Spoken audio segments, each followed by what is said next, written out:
The big news point that Sheila Dikshit has admitted, yes, she was sounded out by the centre about whether she would be okay with a change in roles, moving up from the chief ministership of Delhi to actually entering the union cabinet. Remember how headlines today had told you right at the beginning. In fact, just over 2 weeks ago, we had told you how the centre is keen that Sheila Dikshit now make an entry into the cabinet. Several portfolios also being considered for her. And it's interesting, Rahul, that Sheila Dikshit herself said the decision ultimately lies with the centre, considering that our sources have told us the centre is quite keen on the shift. How likely does that shift seem to you at this point, and how soon? This is a revelation that set the political circles of the capital aflutter, because this is a question Sheila Dikshit could have just as well avoided or chosen not to answer.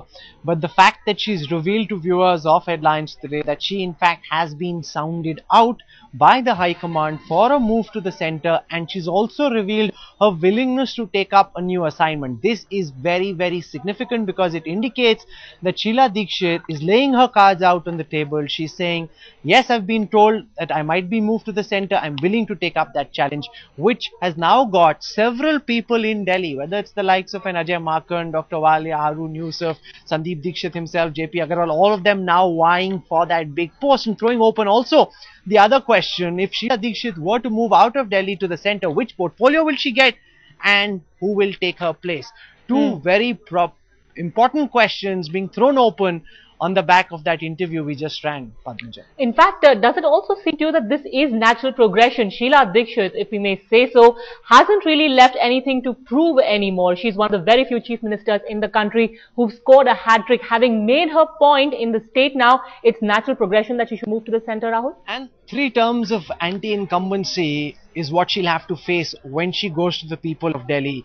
The fact that she has a certain amount of goodwill in the national capital is probably one of the greatest assets the Congress has, and that's something they will have to weigh very carefully before they bring somebody else in to take her place.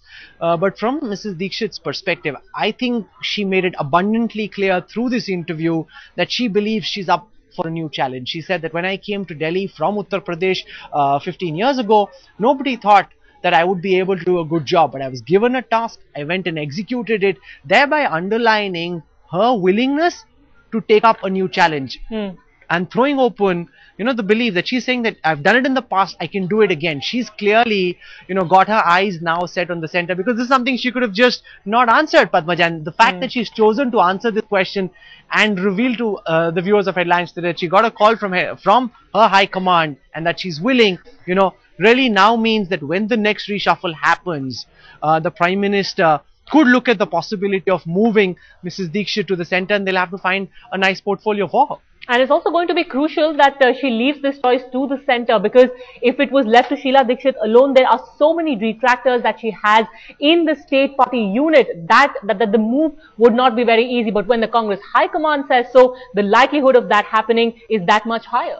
My own sense is that if it were left to Mrs. Dikshit, she would probably want Sandeep to come in and take her place, which is natural for any mother to want to see her own son as her successor. But she was very careful while answering that question. She said that Sandeep has no experience in Delhi. He's an MP. He hasn't ever been an MLA. But she also went on to add that he comes from a rich administrative legacy. There's a certain pedigree he enjoys because of his mother, his grandfather, thereby underlining his ability to do the job. But she makes it very clear that that's not a decision for her to take. That's something that the Prime Minister and Mrs. Gandhi need to decide, because Ajay Markan too has done an incredibly good job as the Union Sports Minister. Several of his initiatives have been lauded. He's proven himself to be a capable administrator in the limited domain that he's been given. There is Dr. Walia, there's Harun Yusuf, there's JP Agarwal. There's so many people who've been around for so long in Delhi's politics who've all done well in their own limited capacities. Which one of them has the ability to win the trust of the Delhi people? Because you see, Padmaja, if you look at BJP in Delhi, the one big problem they've had is whether it was VK Malhotra or anybody else they've put up, they never had the one face who could take on Sheila Dikshit, who had the administrative acumen and the trust of the people to be able to bring the Chief Minister down.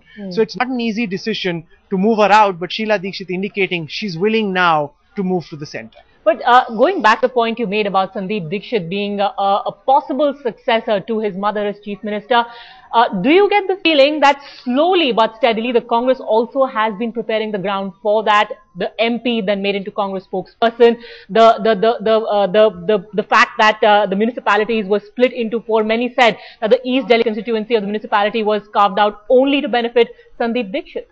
Well, there are two ways of looking at this. If you look also, he's been made a spokesperson recently. He's significantly enhanced his public profile. He was at the helm of things when the entire Anna agitation through all the backdoor channels was being negotiated with Anna Hazare and Arvind Kejriwal. He's all over TV now. He's essentially a shy person, but he's trying to enhance his public profile to give himself the stature to be able to do this. But we also saw what happened in Andhra Pradesh after the death of YSR, where the Congress didn't immediately want to give it to someone like Jagan Reddy because the allegation of dynasties ruling over all else in the Congress is a very sensitive issue.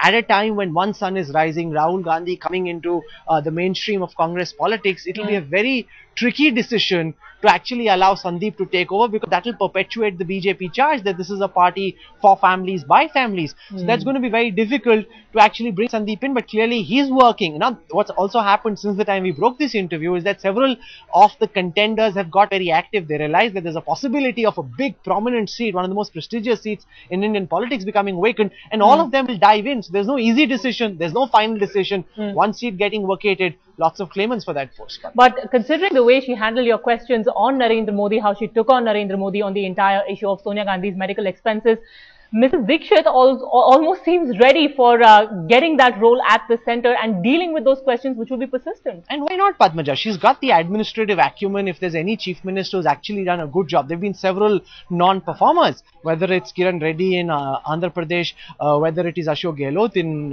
Rajasthan, they haven't been able to deliver. She has changed the face of Delhi. You travel around India, whether it's Mumbai, whether it is Chennai, whether it's Bangalore, whether it's Kolkata, every metropolis is actually far worse off today than it was 15 years ago. Things are getting from bad to worse in every other big city. Delhi is the only city where the quality of life has actually improved, whether it's pollution levels, whether it is flyovers, whether it is general civic administration. This is the only city where things have improved, and this, to a great extent, this is thanks to the dynamic leadership capabilities of Sheila Dixit. She's proven herself thrice over. She's won the trust of the people. It's constantly alleged that the Union Cabinet doesn't have political acumen, that the people at the helm, whether it is a P. Chidambaram, whether it is a Kapil Sibal, a Salman Khurshid, all of them are, whether it's a S.M. Krishna, A.K. Antony, several of them are essentially technocrats. They're not mass leaders. It's alleged they don't have their hands on the pulse of the people. Sheila Dixit brings that in with her.